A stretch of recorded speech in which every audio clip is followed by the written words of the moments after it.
Hi everyone, कैसे हो आप सभी लोग। आई होप आप लोग अच्छे होंगे। मैं हूं राहुल जयसवाल एंड स्वागत करता हूं आप सभी का एक बार फिर हमारे यूट्यूब चैनल JR ट्यूटोरियल्स में। फ्रेंड्स, आज अगेन आपके सामने एक मोस्ट इंपॉर्टेंट फिजिक्स का लेक्चर वीडियो लेकर आ गया हूं दोस्तों, जिसमें हम पढ़ने वाले हमारे 11th स्टैंडर्ड के लिए फिजिक्स सब्जेक्ट का जो हमारा चैप्टर चल रहा था फ्रेंड्स, जिसका नाम है chapter number 6 mechanical properties in case of solid. आज हम लोग इस पर्टिकुलर चैप्टर का लेक्चर नंबर 3 आपके लिए लेकर आ गए हैं, जो कि अगेन एक बहुत ही इंपॉर्टेंट लेक्चर वीडियो होने वाला है। तो दोस्तों, जैसे कि आपको पता है कि हमने इसके पहले जो चैप्टर इसकी स्टार्ट की थी एंड उसमें हमने कुछ प्रॉपर्टीज के बारे में डिस्कस किया था, जिसमें हमने देखा था कि क्या होता है स्ट्रेस, क्या होता है स्ट्रेन, क्या होता है। स्ट्रेस के 3 टाइप हमने देखे थे एंड स्ट्रेन के भी 3 टाइप देखे थे। तो उम्मीद करता हूं कि इसके पहले का लेक्चर आपने जरूर से देखा होगा।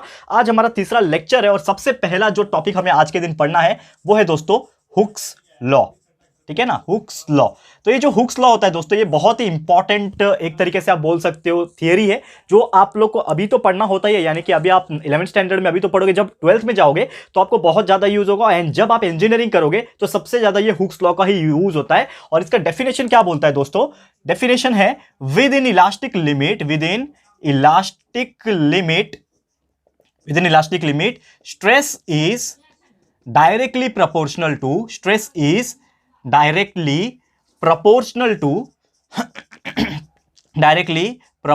To strain. यानी कि जो स्ट्रेस होता है दोस्तों, वो स्ट्रेन से क्या होता है, डायरेक्टली प्रोपोर्शनल होता है। अब इसका मीनिंग क्या हुआ, बेसिक मीनिंग समझने की हम कोशिश करते हैं कि जो स्ट्रेस है वो डायरेक्टली प्रोपोर्शनल स्ट्रेन से कैसे हुआ। तो जैसे कि आपको पता है दोस्तों कि stress is nothing but force per unit area and strain is nothing but the change in dimension upon original dimension. ये आपको बहुत पहले से पता ही है, ठीक है ना। अब ये जो मैंने बोला कि इलास्टिक लिमिट के अंदर ही स्ट्रेस जो होता है वो स्ट्रेन के डायरेक्टली प्रोपोर्शनल होता है, यानी कि stress is directly proportional to strain.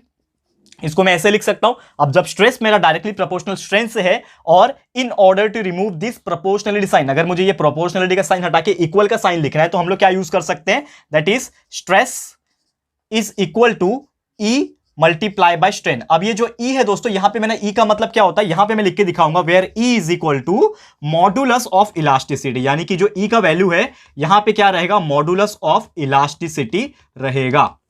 Clear है, is equal to modulus of elasticity. अब इसको मैं कैसे लिख सकता हूं, that is stress upon strain is equal to E. Stress upon strain जो है वो क्या होता है, इज इक्वल टू ई होता है। ठीक है, अब इसका मतलब ये हुआ कि जो मेरा मॉडुलस ऑफ इलास्टिसिटी है, यानी कि मॉडुलस ऑफ इलास्टिसिटी क्या रहेगा, स्ट्रेस पर यूनिट स्ट्रेन। यानी कि ये क्या बन गया, एक तरीके से फॉर्मूला बन गया। अब ई को मैं यहां पे अगर लिखूं तो मेरा ई का एक फॉर्मूला बन गया, यानी मॉडुलस ऑफ इलास्टिसिटी का एक फॉर्मूला बन गया। यानी कि modulus of elasticity is equal to stress upon strain. यानी कि अगर कोई भी मुझे डिफाइन करने बोलता है कि what do you mean by modulus of elasticity, we can define is as कि stress is directly proportional to strain, ये होता है। अब यहां पे जो मॉडुलस ऑफ इलास्टिसिटी है इसको हम लोग ई से डिनोट करते हैं, और इसके लिए यहां पे एक ग्राफ भी बनाया जाता है दोस्तों। ये स्ट्रेस स्ट्रेन का जो ग्राफ है ये मैं आपको बताने की कोशिश करता हूं। Let's suppose this is a graph, ठीक है। ये वाला डायरेक्शन आपका, चलो मैं मान लेता हूं स्ट्रेन के लिए है, और ये वाला जो एक्सिस है ये मान लेता हूं मैं स्ट्रेस के लिए है, ठीक है ना। ये स्ट्रेस के लिए मैंने मान लिया, ठीक है।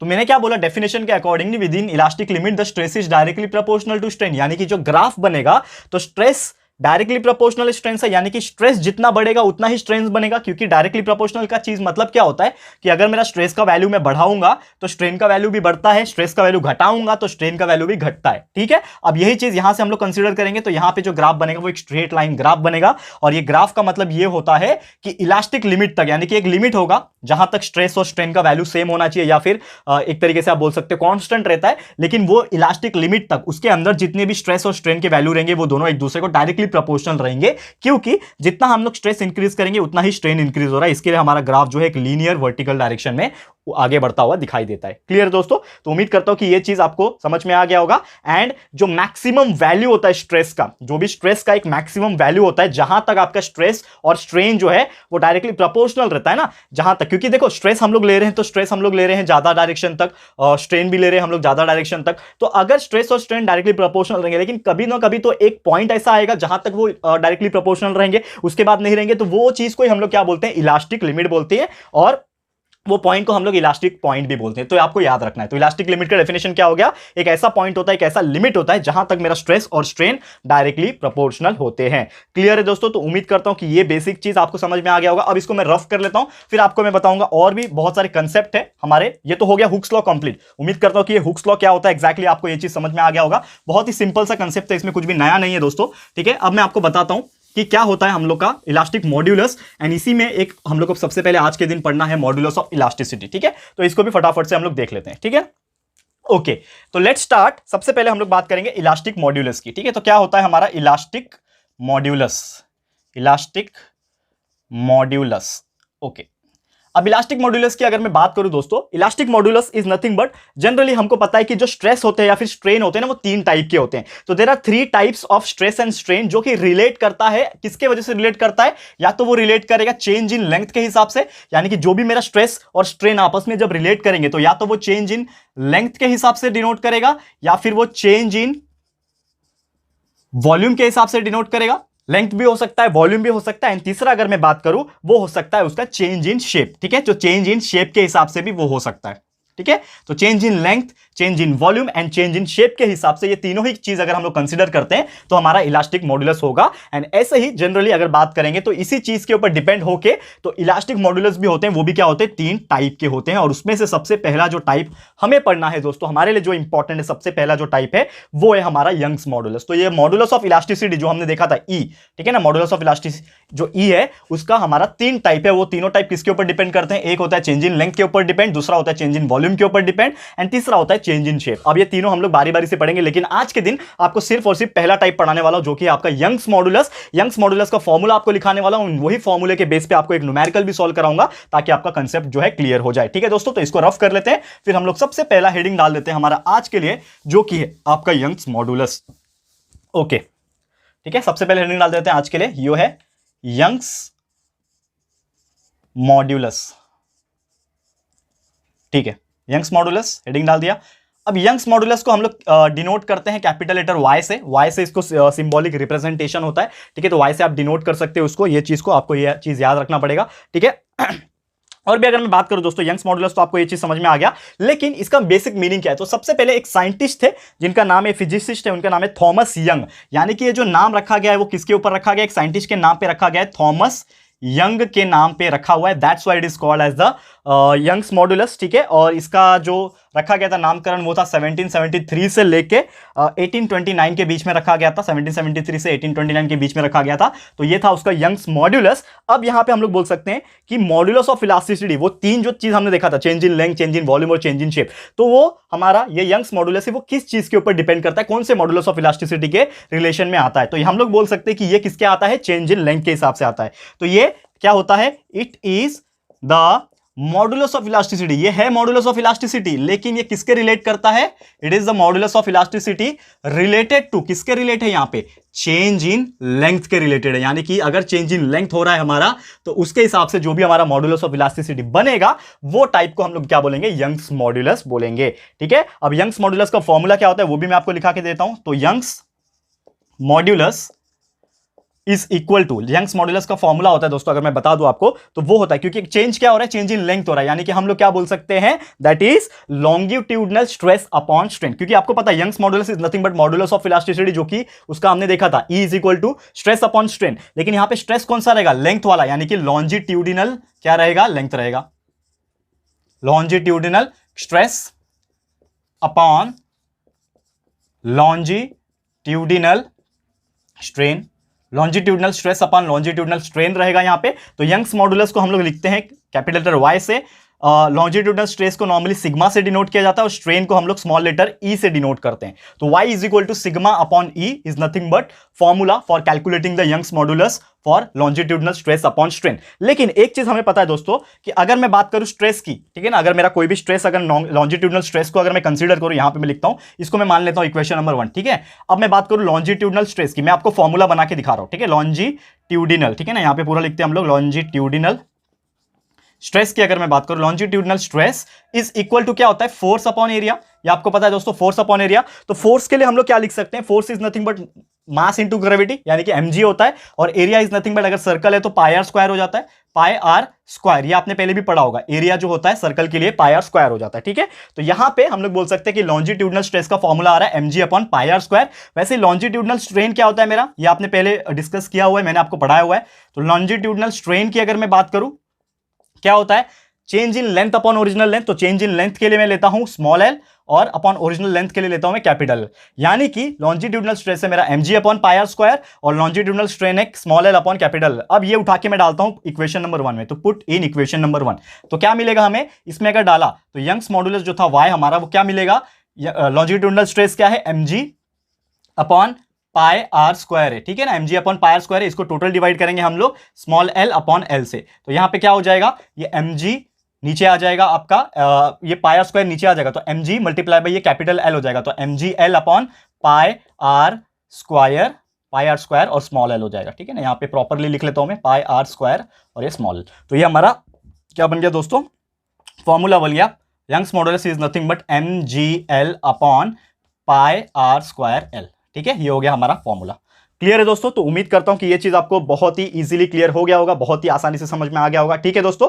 अब यहां पे कुछ यंग्स मॉडुलस, ये तो फॉर्मूला हो गया, इसको हम लोग यूज करेंगे हमारे न्यूमेरिकल्स में, जो कि आपको मैं कराऊंगा, लेकिन उसके पहले एक और चीज मुझे बताना है कि बहुत सारे ऐसे मटेरियल होते हैं जिसका यंग्स मॉडुलस ऑलरेडी फिक्स होता है, डिसाइडेड होता है, तो वो क्या होता है ये मैं आपको बताऊंगा। तो सबसे पहले मैं इसको रफ कर लेता हूं, फिर हम लोग चर्चा करेंगे हमारे कुछ यंग्स मॉडुलस जो होते हैं उसके बारे में, ठीक है।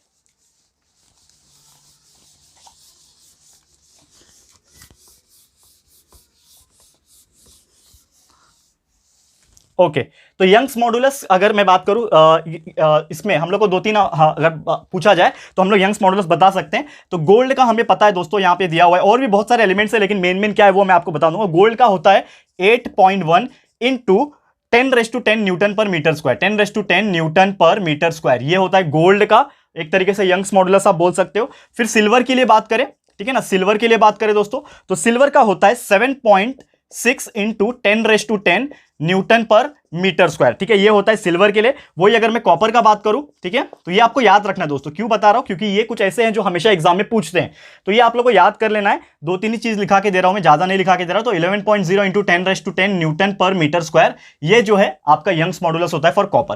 तो आपको ये 3 चीज याद रखना है। अब मैं चलता हूं आखिरी टॉपिक, जो कि हमारा एक छोटा सा न्यूमेरिकल, वो न्यूमेरिकल को सॉल्व करेंगे ताकि आप लोग का यंग्स मॉडुलस कैसे सॉल्व करना है ये आपको टोटली अच्छे से क्लियर हो जाए, ठीक है दोस्तों। तो चलो शुरुआत करते हैं। ओके चलिए ठीक है, अब यंग्स मॉडुलस का एक क्वेश्चन यहां पे दिया हुआ है, एक वायर दिया हुआ है लेंथ, जिसका मैं बात कर लूं, ठीक है ना। एक हमें पूछा है कि a wire of length 20 centimetre, यानी कि वो वायर का लेंथ दो है, वो कितना दिया हुआ है 20 सेंटीमीटर का वायर का क्या दिया हुआ है, लेंथ दिया हुआ है। तो length of wire is 20 centimetre. Area जो है दोस्तों, एरिया वो कितना दिया हुआ है यहां पे 1.25 इंटू 10⁻⁻4, तो 1.25 इंटू 10⁻⁻4 मीटर स्क्वायर, ये क्या दिया है, उस चीज का एरिया दिया हुआ है। लोड दिया हुआ है, यानी कि एक तरीके से आप बोल सकते हो मास दिया हुआ है, तो मास कितना दिया हुआ है हम लोग बोलेंगे यहां पे, उस पर्टिकुलर क्वेश्चन में मास दिया हुआ है 2.5 kg, ठीक है, केजी में होता है मास, उसको हम लोग न्यूटन में कन्वर्ट करेंगे, यानी कि 9.8 से मल्टीप्लाई कर देंगे। इलोंगेशन ऑफ वायर, यानी कि उसका वायर का जो लेंथ है कितना चेंज हुआ वो यहां पे दिया हुआ है, तो elongation of wire is nothing but 1 into 10⁻⁻4। अब इलोंगेशन के लिए मैं स्मॉल लेटर लिखता हूं, तो small l is equal to 1 into 10⁻⁻4 metre, यहां पे ये दिया हुआ है। और हमें पूछा है कैलकुलेट द यंग्स मॉडुलस, यानी कि यंग्स मॉडुलस आपको कैलकुलेट करना है, यानी कैपिटल Y आपको निकालना है। तो we know the formula, formula क्या है दोस्तों, आपको एक फॉर्मूला पता है, क्या फॉर्मूला पता है आपको, किसका, यंग्स मॉडुलस की मैं बात कर रहा हूं, कि if we are want to calculating the Young's modulus, we know the formula, अभी देखा था, क्या देखा था, mgl upon pi R square L. लेकिन ये पाई आर स्क्वायर क्या था, एरिया था, तो पाई आर स्क्वायर की जगह पे मैं एरिया लिख सकता हूं प्रॉपर्ली, क्यों, क्योंकि एरिया डायरेक्टली हमें दिया हुआ है। अब क्या करते हैं, जो वैल्यू दिया है वो डाल देते हैं। क्या वैल्यू दिया है, Young's modulus is equal to mass कितना दिया हुआ है 2.5 दिया हुआ है मास, ग्रेविटी कितना होता है 9.8 होता है, मल्टीप्लाई कर लो, ठीक है, 9.8 ग्रेविटी होता है। लेंथ कितना है दिया हुआ है, देखो लेंथ दिया हुआ है 20 सेंटीमीटर, डाल दिया 20 सेंटीमीटर, ठीक है चलो। एंड उसके बाद एरिया आपको डायरेक्टली दिया हुआ है 1.25 इंटू 10⁻⁻4, एंड लास्ट में आपको लेंथ स्मॉल एल दिया हुआ है 1 इंटू 10⁻⁻4, यानी कि डायरेक्ट लिख देता हूं 10⁻⁻4। अब इसको सॉल्व कर लो दोस्तों। सॉल्व कैसे करोगे, सबसे पहले ऊपर के जो भी दिख रहे हैं उसको मल्टीप्लाई करो, यानी कि ऊपर जितने भी चीज है वो सबको मल्टीप्लाई जो आप करोगे, 2.5 को 9.8 से कर लो और 20 से मल्टीप्लाई करोगे तो आपका आंसर आएगा 490, यानी कि ऊपर ये तीनों को मल्टीप्लाई करके 490 आया, नीचे 1.25 है, और ये 10⁻⁻4 कितना हो जाएगा 10⁻⁸ हो जाएगा, और उसको ऊपर जब लेके आऊंगा तो ये हो जाएगा 10⁻8, यानी कि पॉजिटिव हो जाएगा, ठीक है, 10⁻8 हो जाएगा, ठीक है ना। अब यंग्स मॉडुलस जो होगा दोस्तों वो क्या आ जाएगा 490 डिवाइड बाय 1.25, तो 490 को 1.25 से डिवाइड जब करोगे तो आपका आंसर आ रहा है 392 into 10⁻8 Newton per metre square आ रहा है। लेकिन ये भी आंसर हो गया दोस्तों, ये भी आपका फाइनल आंसर है, लेकिन इसको और भी अच्छे से लिखना है तो हम लोग इस प्रकार भी लिख सकते हैं। ये 10⁸ है, इसको 10⁸ करना है तो यहां पे 2 नंबर के बाद पॉइंट डाल दो, यानी कि 92 के बाद पॉइंट डाल दो, तो 3.92 इंटू 10⁻10 हो जाएगा newton per metre square. And this is the final answer for Young's modulus जो हमें पूछा था। ठीक है, तो जो वायर में हमें यंग्स मॉडुलस जो पूछा था, इसी प्रकार आप लोग कैलकुलेट कर सकते हैं, जो कि अगेन एक बहुत ही सिंपल तरीका है सॉल्व करने का। तो उम्मीद करता हूं कि ये पर्टिकुलर चीज आपको समझ में आ गया होगा दोस्तों। तो आज का लेक्चर हम यहीं पे स्टॉप करते हैं। उम्मीद करता हूं आपको ये चीज अच्छे से समझ में आ गया होगा। जल्द मिलेंगे हमारे अगले लेक्चर में, लेक्चर नंबर 4 में। ऐसे ही और भी बेहतरीन जो प्रॉपर्टीज है इसके बारे में और आपको बताऊंगा दोस्तों। तो आज के लिए इतना ही। ये वीडियो आपको कैसा लगा है दोस्तों, प्लीज हमें कमेंट करके बताना है, अपनी राय और सजेशन जरूर से देना है दोस्तों। और अगर आपको ये वीडियो अच्छा लगा है, पसंद आया दोस्तों, यूजफुल लगा है, तो प्लीज वीडियो को लाइक कीजिएगा, शेयर कीजिएगा अपने सारे फ्रेंड्स लोग के साथ, फटाफट से शेयर कर देना। एंड अगर आपने अभी तक इस चैनल को सब्सक्राइब नहीं किया है तो फटाफट से हमारे इस चैनल को सब्सक्राइब कर देना, साथ में बेल आइकन को प्रेस कर देना, ताकि जब भी हम लोग वीडियो लेकर आएंगे आप लोग को नोटिफिकेशन मिलती रहेगी। ठीक है फ्रेंड्स, तो मिलते हैं हमारे अगले वीडियो में। ये वीडियो देखने के लिए thank you and good bye.